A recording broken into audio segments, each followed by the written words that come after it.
Foodpairing and EIT Food proudly welcome you to Eating the Gap.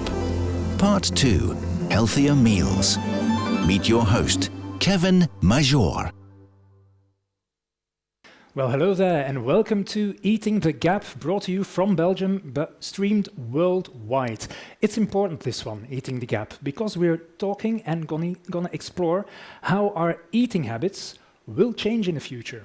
Not even that, how our eating habits must change in the future. Must. Why? Well, you'll find out. We're going to talk about the plant-based revolution. We're going to talk about healthy food and Kitchen 4.0. Don't know what that means. Doesn't matter. We have great guests who will tell you all about that. One of the first guests that we have during Eating the Gap is Bernard. Bernard is the founding father of this event, the brains behind the operation. Bernard, why is Eating the Gap so necessary? Well, Kevin, our food system is broken. If we already didn't know that, COVID has made that really clear. We all have seen the images of fresh produce thrown away. For Belgium, only for potatoes, 705,000 tons of potato was wasted. And that's on top of the 30% of food waste we have in normal times. And at the same time, we have more and more people that are hungry and that need to rely on food banks. And what is worse is COVID is just one of the many disruptions we face. More chronic and more complex is pressure more complex and chronic than pressure from COVID is actually the pressure from climate change. You can see that here. Yeah. I know. And in climate change, our food takes a central role. Our food system is responsible for 25% of the CO2 emission, 25%. And add to that the cost of healthcare, the cost of biodiversity loss that exceeds more than $12 trillion per year. $12 trillion, that's a 12 with 12 zeros. Yeah, that's incredible. So that's not sustainable. There are too many gaps. Yeah, too many gaps. These are horrific images, but they don't need to be horrific. Stuff can be done, but what can be done? That's the question.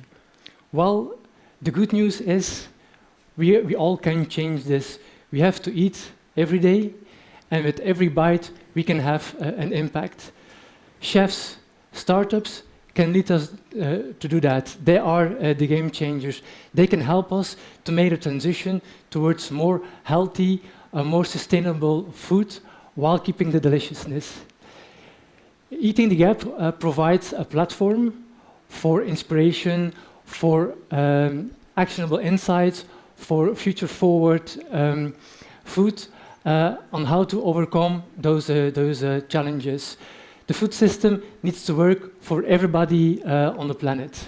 Yeah, everybody on the planet. So not only chefs, not only the people that really are in that business, but regular people as well. How are you going to do that to get them engaged? Yeah. Well, the original idea was to get the game changers to an event in Ghent, but because of COVID, that was not possible. Mm-hmm. But despite of COVID, we find a way actually to bring all those game changers together by connecting the chefs, the academics, the startups here live in this virtual kitchen. We can actually connect these. Yeah. Worldwide event, as I already said, with some graphic features as well, and this is one of those. What graphic feature do we see here? Well, as we cannot be together physically, we cannot smell what the chefs are cooking. But Foodpairing is digitizing food for more than 10 years, and by visualizing the food, we can give you an idea how it would smell more or less. So this aroma wheels you will see from time to time popping up. So these aroma wheels, what do you see? You have an inner circle, mm-hmm. and this maps out the 14 aroma types. Through research, we found out that we can describe the whole flavor space through 14 aroma types. And the second ring indicates more detail, and the width indicates how intense each descriptor is. So for example, we have here vanilla. It is obvious to find vanilla as an important descriptor, but for example, there's also smoky. We can go to a more complex profile of, for example, strawberry. So we have strawberry here. So if you look at strawberry, we see fruity, coconut, grassy, caramel, cheesy notes. We don't see any strawberry. Well, that comes because in our brain, we combine those 5 aromas to strawberry. There's not something as a strawberry aroma. We really construct it in our brain.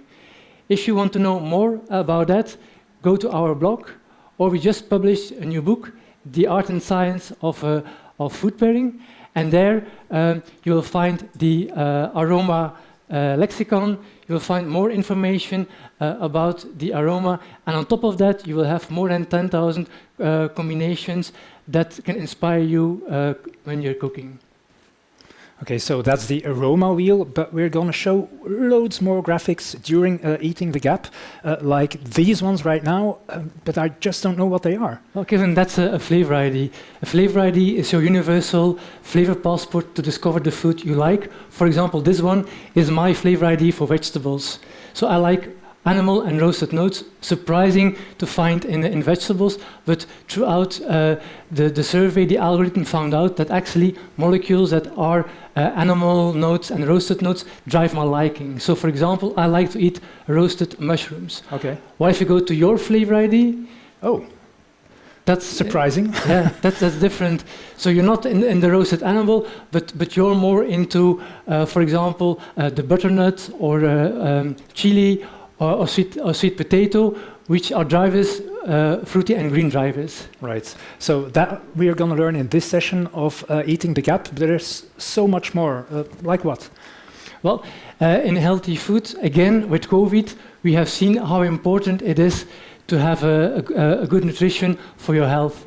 And in the future, our relation with food and health will completely change. It will become much more personal. The future about diet recommendation is about scientifically tailored personal nutritional requirements. So it's really about personal nutrition, but based on your genetic profile, your microbiome composition, your metabolism, your personal wellness goals. So it's all about personal nutrition. And also, we're going to touch some mental health, which is also important in this time. Of course. So how can food help us to overcome the difficult period?